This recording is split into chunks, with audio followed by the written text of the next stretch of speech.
Thanks for the introduction. It's my pleasure to be here and talk about how we leveraged multiple AI technologies to build products for youth sports. Last year, at my talk at the Embedded Vision Summit, I said sport analytics is about data, but it was incomplete. Sport analytics is about insights extracted from data.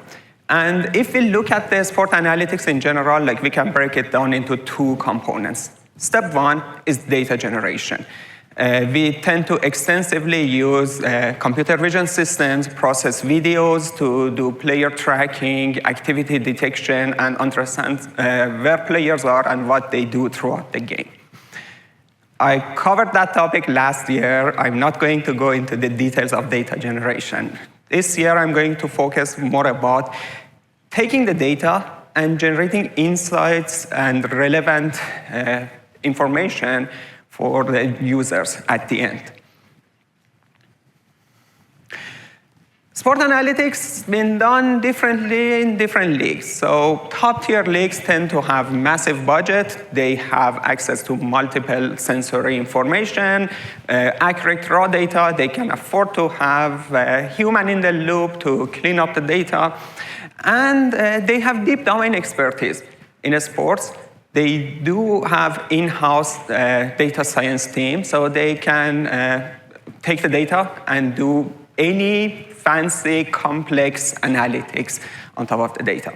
When we go to the second-tier leagues, they tend to have good quality data, but it's not on par with top-tier leagues. The data is somewhat partial and almost accurate, not 100% accurate. These leagues and teams have good domain expertise, but they don't have massive budget. They don't have deep analytics expertise.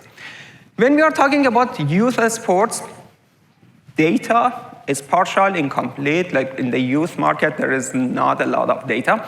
And the users don't have deep domain expertise, and they don't have any analytical knowledge. But they want to consume data, and they want to make something useful out of it.